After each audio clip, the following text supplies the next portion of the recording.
Well, my name is Jonathan Dill, and joining me today is Kim Allen, who's a meditation teacher uh, who doesn't identify as belonging to a particular neurodivergence, but uh, identifies with some of the traits of autism. Is that good? That's fine. So the topic that we wanted to start with today is talking a bit about autistic masking, which can also apply to ADHD masking, and how that can play a role in participating in meditation groups.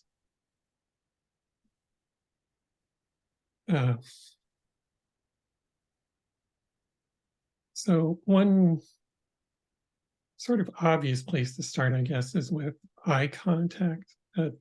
Not everybody has issues with eye contact, but some autistic people do.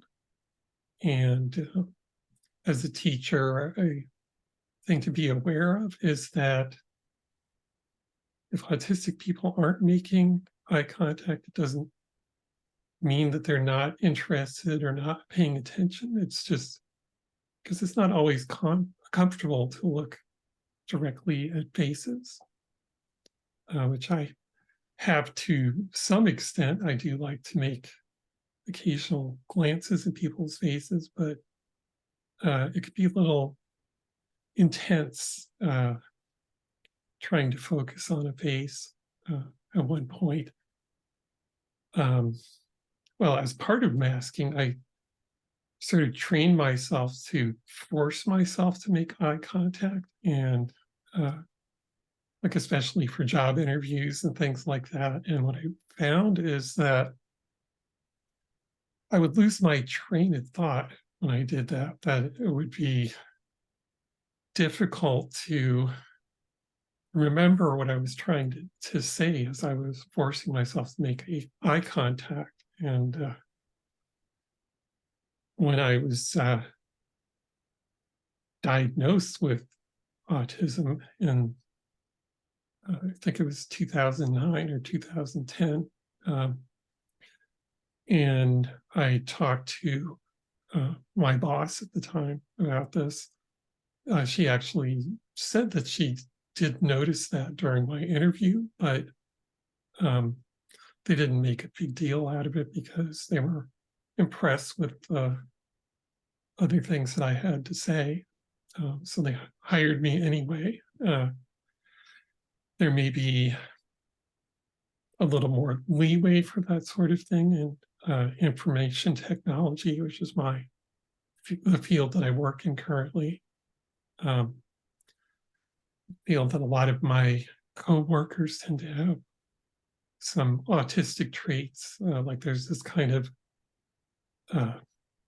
unspoken agreement that you just don't make a phone call to another coworker out of the blue, that you'll send a short message first saying, hey, can I call you?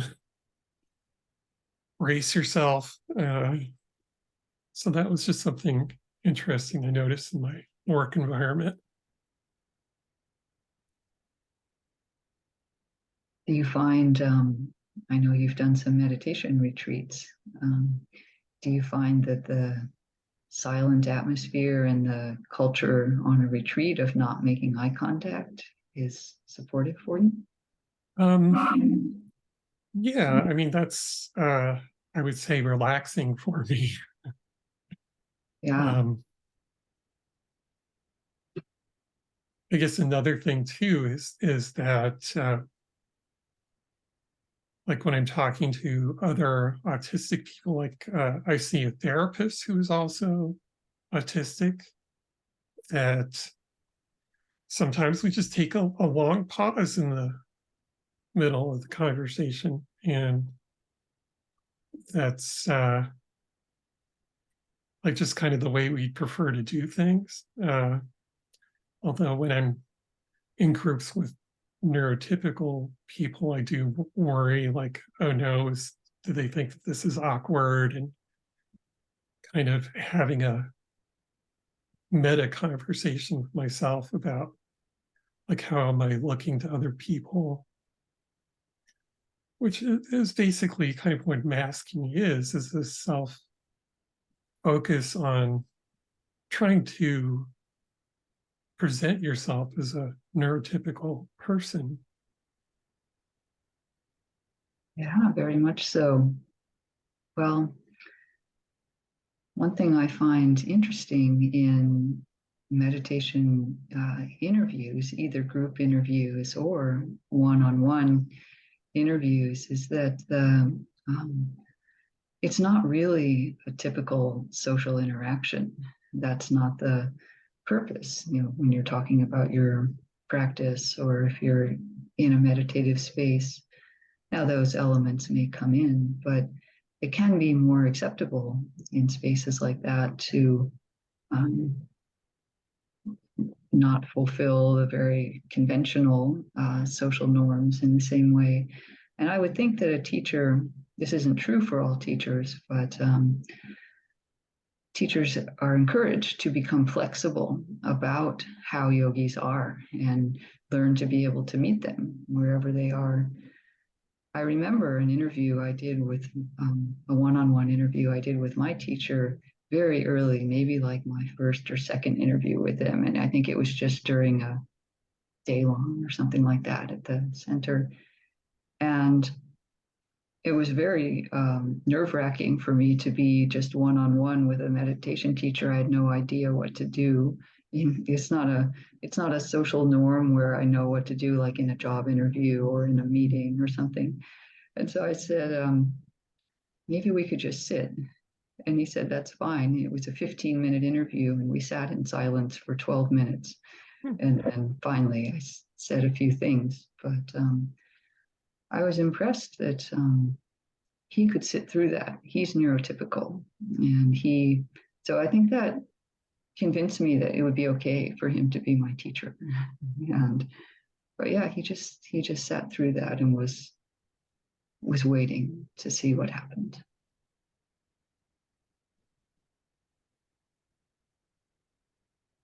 Well, I didn't really know what to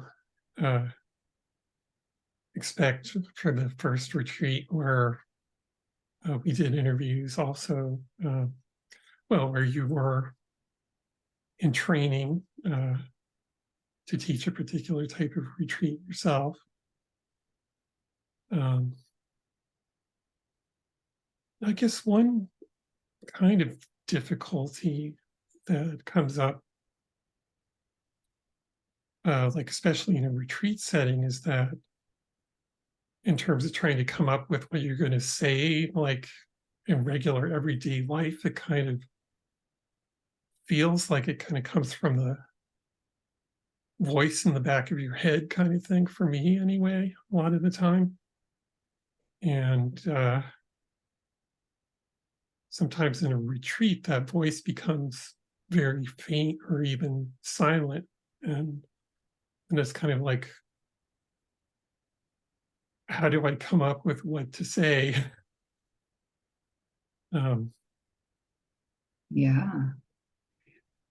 Yeah. The verbal function of the mind isn't always accessible, particularly for neurodiverse people, but even at times, like under periods of meditation, even for neurotypical people, it might be temporarily cut off. And this isn't necessarily out of anxiety, which can be another reason for that. It's an interesting experience. I've experienced not having access to that function. Sometimes I didn't know that it was blocked, and so I was there sitting, in the interview and found that I couldn't speak. For example, I'm smiling a little bit because I know it turned out okay, but it is strange. But it's a way of learning about how the mind functions. It's like, oh, there are connections like little electronic connections. And if that gate opens, there's nothing passing through it. So, but certainly in daily life, when that happens, it feels much more awkward. Hmm. And then I guess it's helpful when people can have some kind of a resource or like a means by which they can ground or reconnect in their own mind to kind of settle down.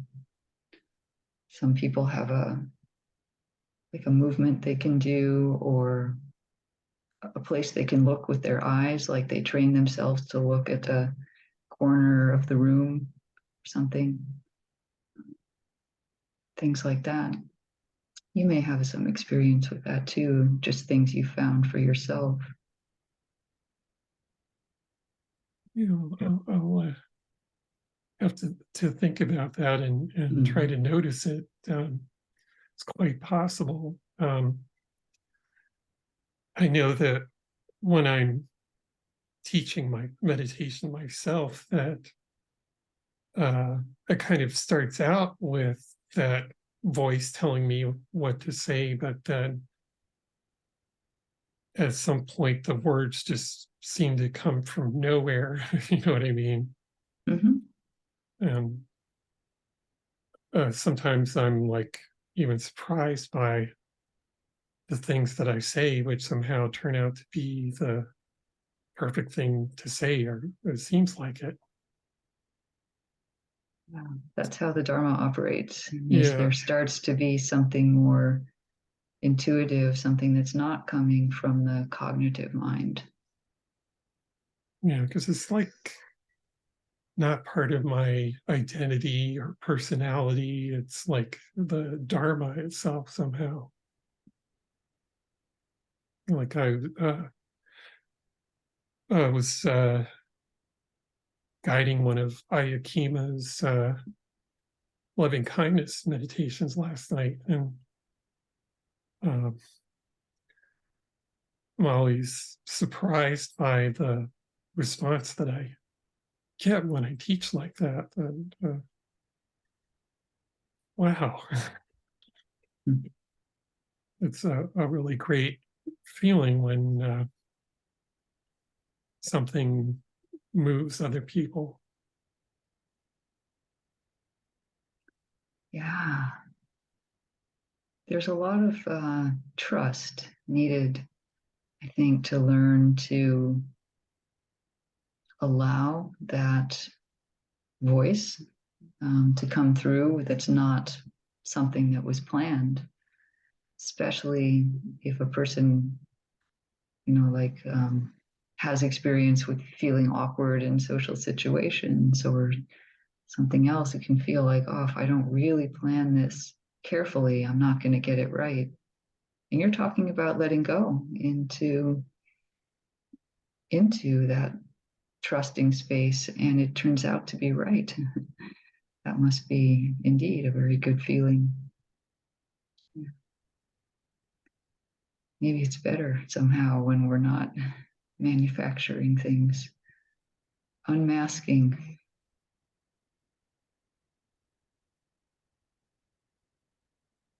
Yeah, like finding the comfort somehow to be sort of vulnerable in that way, not knowing for sure what is going to happen. Mm-hmm. Like But I think, stepping forward and hoping that the road will come up and meet the foot.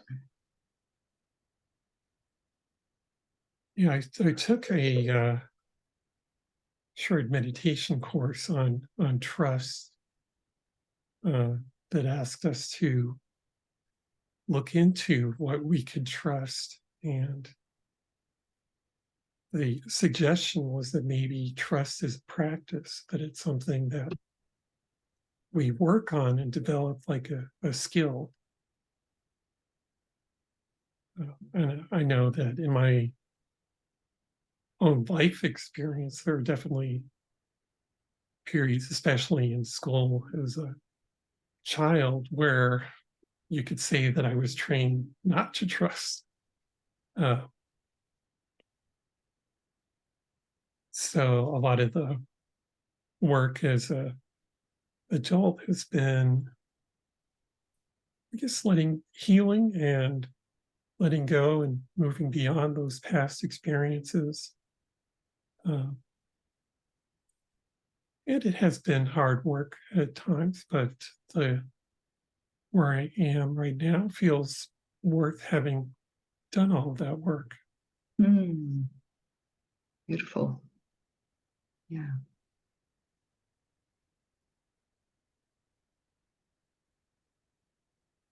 Well, and I think what I'd like to say for neurodivergent people considering participating in a meditation course, and I know certainly in any of my courses, I'd like for people to feel comfortable unmasking to a certain extent, that there are certain practical things that we still need to be mindful of, like there's a certain amount of time for the class. So I know that sometimes I'm guilty of going off on like a tangent and like info dumping a lot of information, and need to be mindful of if and when that starts to happen. But a good teacher can find a gentle way to kind of bring things back to what the course is about, what we're working on.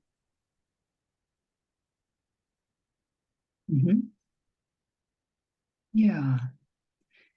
It can be as simple as just thanking the person who is speaking a lot, and kind of reorienting to the group somehow. Yeah. Well, and another thing that can come up too is like oversharing. That I was in another meditation class where I had worked through some pretty intense trauma that I had had in the past. And because this experience was no longer traumatic to me, I shared probably more than I should have shared.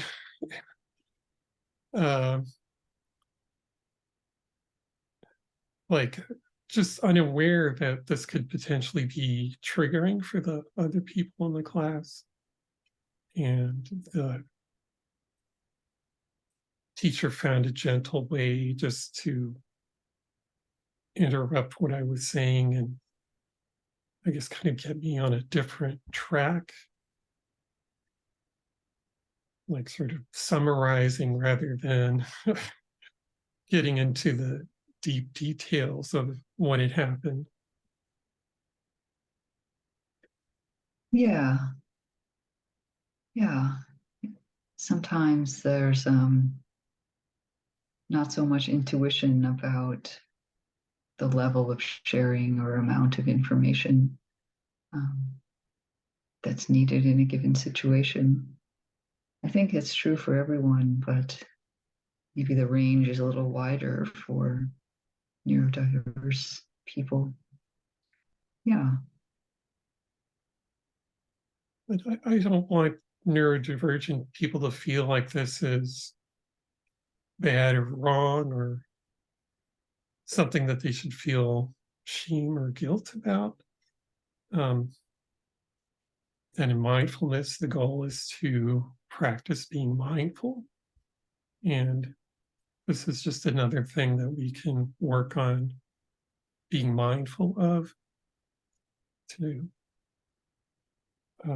notice what you're doing and the effect that it's having, and Um,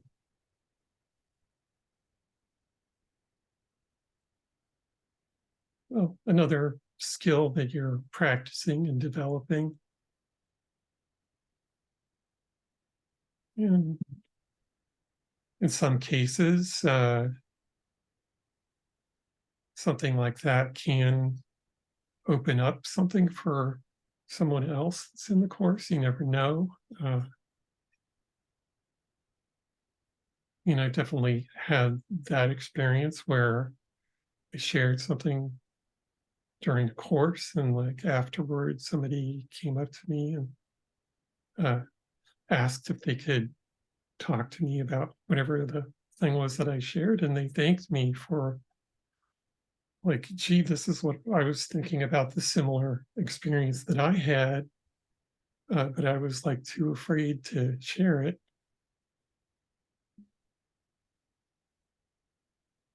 So anything that's shared can be a contribution to the group. That's right. Yeah. It's almost like each person in the group is contributing some strokes of paint, and you end up making a total picture somehow. And kind of, yeah, if somebody says something or shares something, very likely it's on other people's minds also.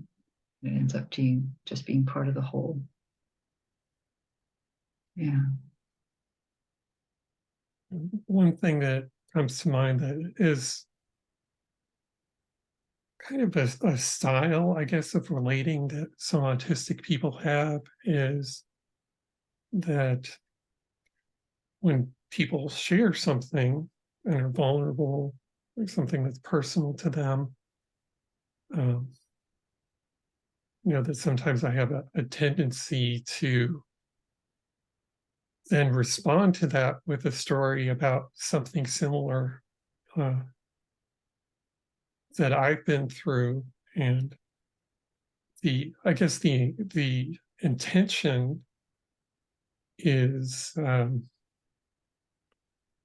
kind of like saying, yeah, I feel empathy for you because I've had a similar feeling myself, but sometimes to neurotypical people, it feels like you're trying to shift the focus on yourself, which isn't what we're intending to do.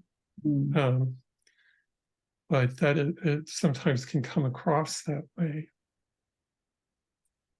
So if you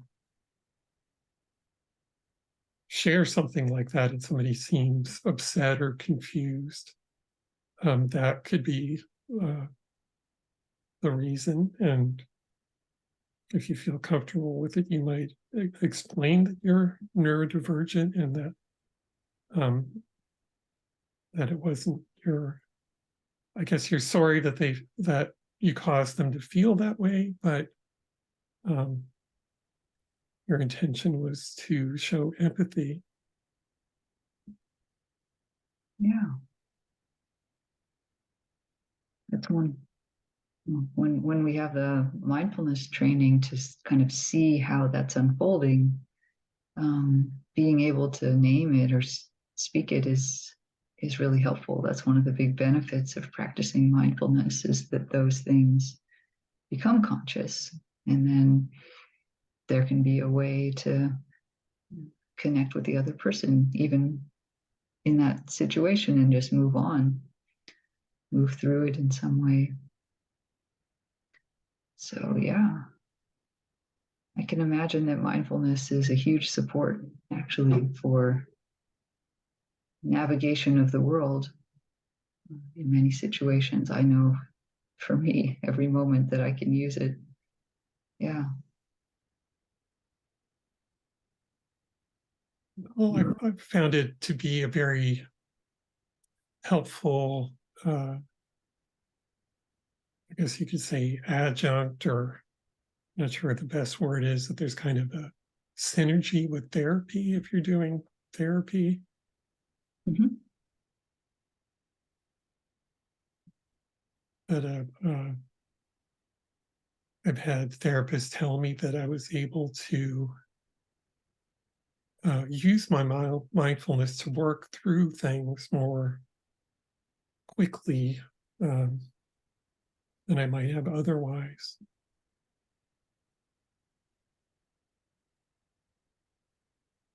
Yeah. I guess it's that kind of insight into what makes me tick. You can kind of almost see as if from outside of yourself that these are the gears that are turning and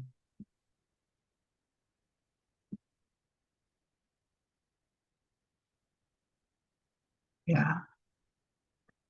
And to be interested in that. Yeah. Hmm.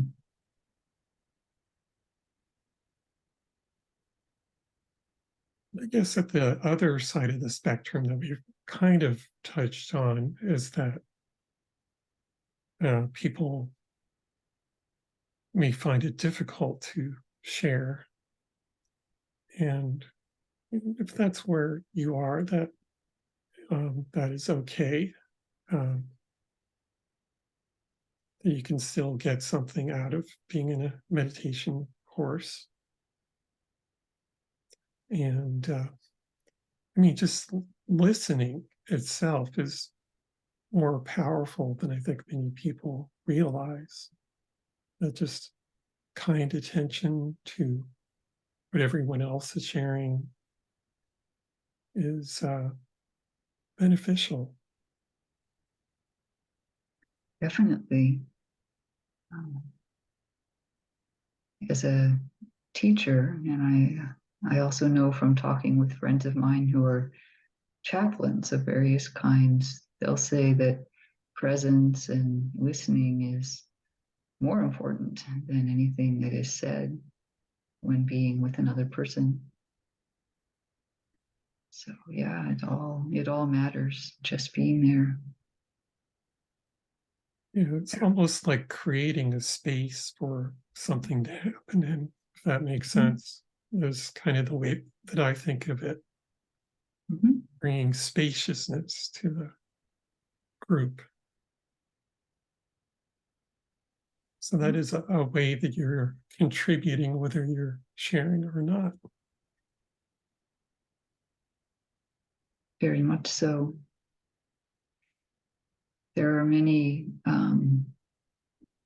channels of communication, actually, not only verbal. So we've touched into presence, and there are other, just physical posture. If you're leaning a little bit forward with maybe kind of an open posture, that conveys something in and of itself. So yeah, we don't need to get stuck only on the words. Well, like posture and body language is something that's often not intuitive to me. I would say I have kind of a library of things that I've learned, but it's more of an intellectual process a lot of the time. Um, and I guess in some ways it's at times the thing that I've kind of fixated on, like trying to figure out what's going on with people. Um,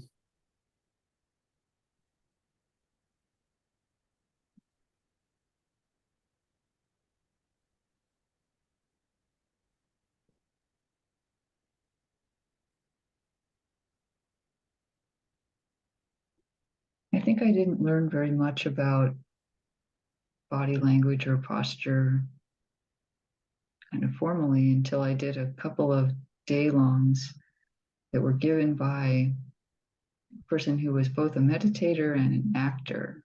hmm, And she had us stand in various positions and then kind of speak from there.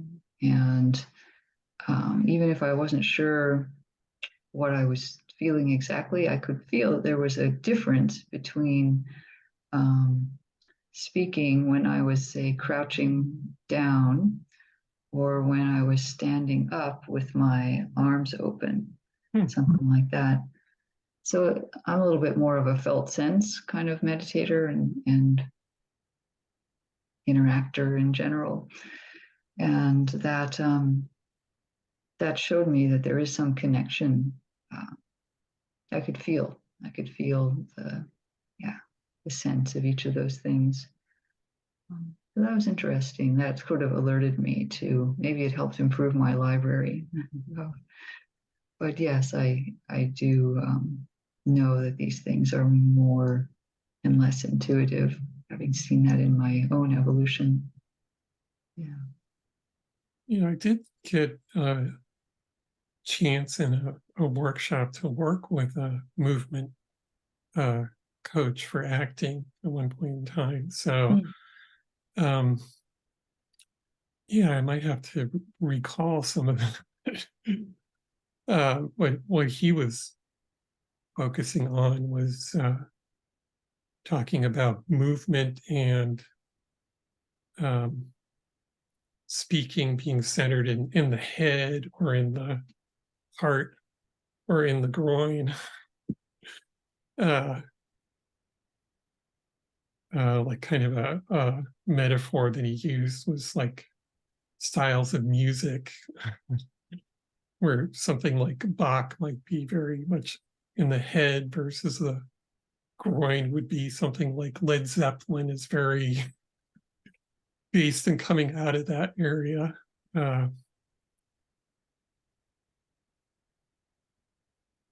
but I did notice that difference in that way, and that my go-to place is usually, for better or worse, the head. Which is one of the reasons when I meditate that I do try to use focuses outside of the head a lot of the time to try to bring more awareness to other areas of the body. And particularly, like my job involves a lot of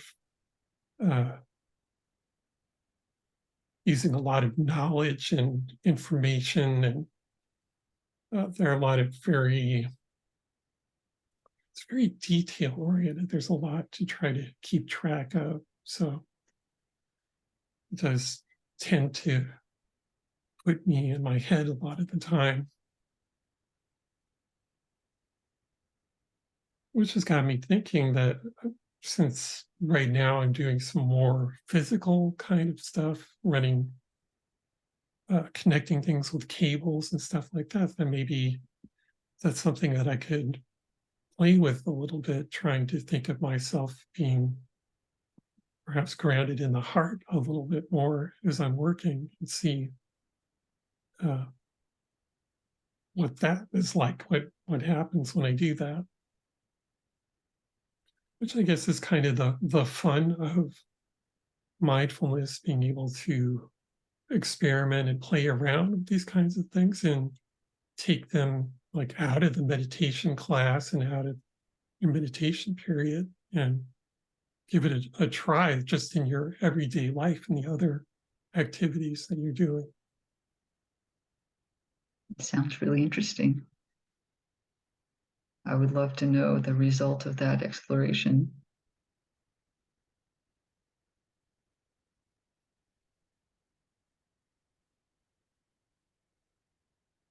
And I guess another thing that I wanted to touch on is, particularly in a group setting for autistic people, not being sure when to jump into the conversation.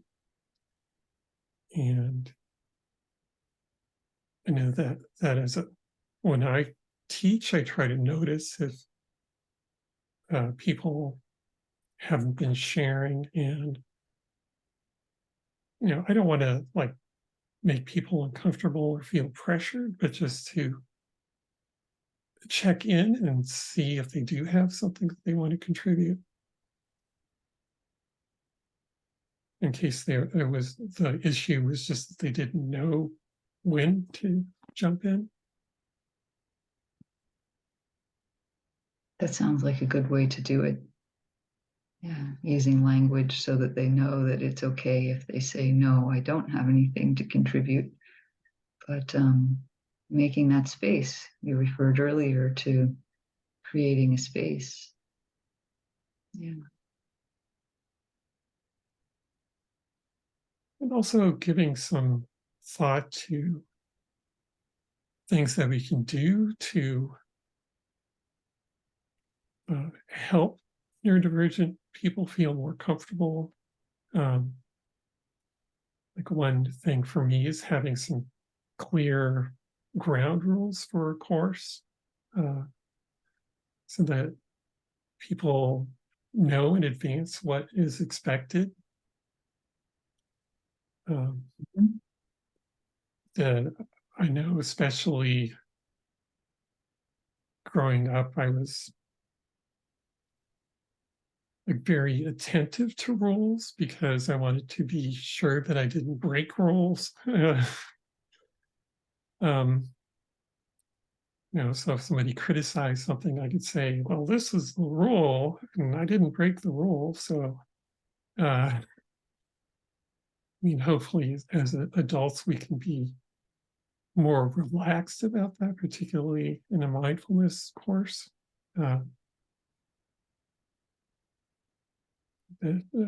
Just the key thing is just to treat other people with respect, and but that it is nice to have something that's spelled out, just so there isn't doubt and uncertainty about, am I doing the right thing? Am I doing the wrong thing? To Right.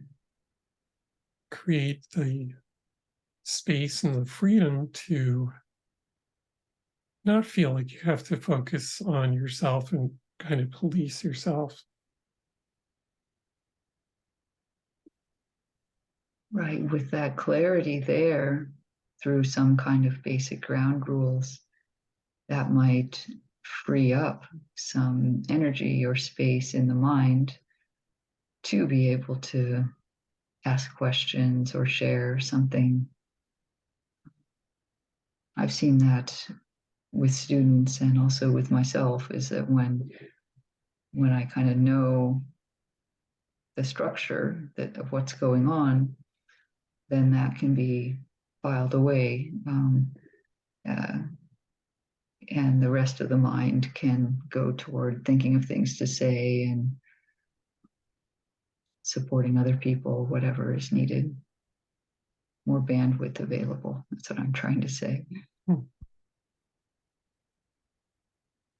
Well, in like the Buddhist philosophy of mindfulness, there's this idea of renunciation. So a lot of the times the rules are framed in terms of refraining from doing certain things. And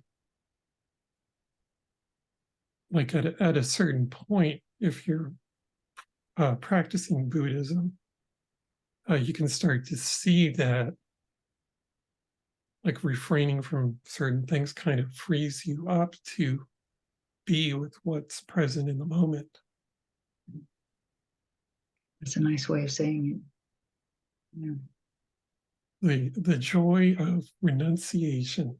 I think Ajahn Sona has a good talk on that. I could put a link in the description if I can find it. Sure. That's one of those words that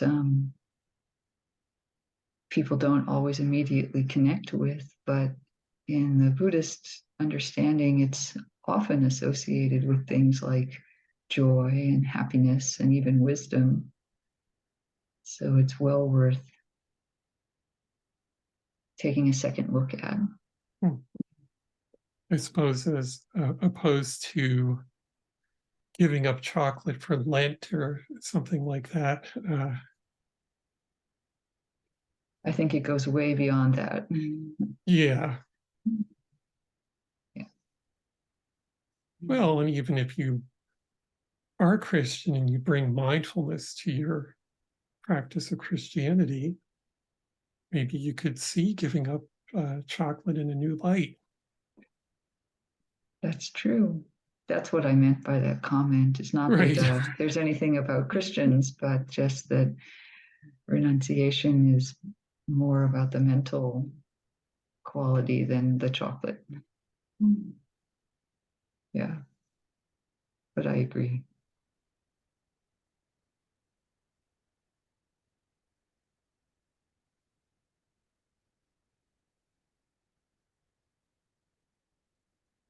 One thing that I was thinking about in terms of teaching is for a longer course, it's more than one session.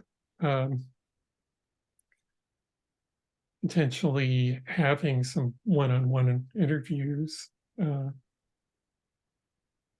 give people an opportunity to share, might not feel comfortable doing that with the group. Or if there's something that people who have been sharing wanted to communicate that they didn't feel comfortable doing that in front of everybody. That's a good approach, because some people are better one-on-one and some feel more comfortable in a group, and it's nice to be able to meet everybody during a course. And one thing that I've seen at one meditation center, at least, is a way for people to submit questions they want to ask anonymously. So that might be an interesting thing to, if you're meeting in a physical setting, that's a little easier, but I imagine there's some way to do that technologically. I might give some thought to that. I sat a meditation retreat one time where you could submit questions, for some session later in the day. And I think it was just done on a Google form, which can be anonymous, my understanding. Yeah. Well, I've certainly heard monks encouraging people to ask questions. That is one of the keys to learning. Sometimes it kind of, well, maybe as a neurodivergent person, there's this tendency to kind of question ourselves, like, should I be asking this question? And will other people think that I'm clueless if I ask this? But hopefully in a course we can foster an environment where people will feel comfortable enough to take a risk and ask something that they're not sure if they're supposed to know or not.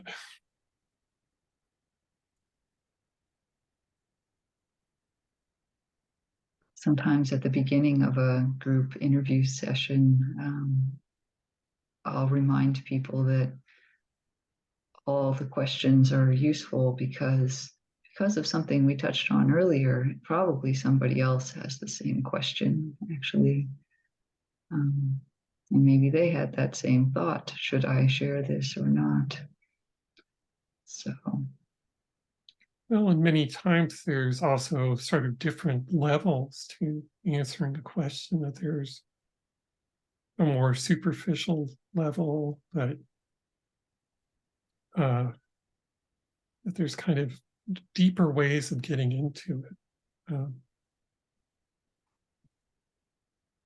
So asking a question, even that's already been asked in one way, sometimes asking it in another way can be useful too.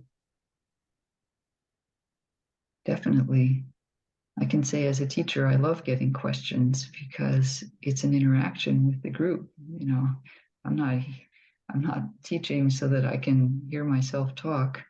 I would like to know what's on people's minds and if what I'm saying is triggering for them, not triggering in a negative sense, but what it's prompting in them.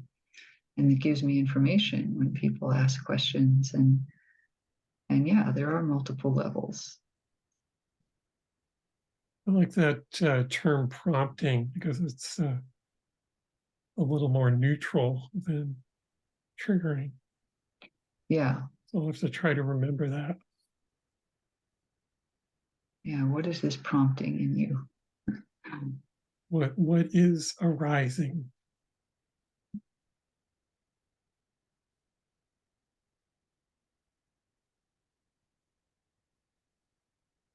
Well, I'm not sure how long we've been talking, but I think it's been over a half hour. I think so. And I feel like there's been a real wealth of tips and comments offered so that people or students or teachers would have a lot here to work with in a sense in running a group or being in a group. Thank you. Thank you for volunteering to come have a discussion with me about this. And I hope that anyone who's been thinking about doing meditation but had some doubts about it, that maybe you'll feel willing to give it a try now. So thank you. I think this has been a fruitful conversation, and I've learned some things myself. Well, thank you.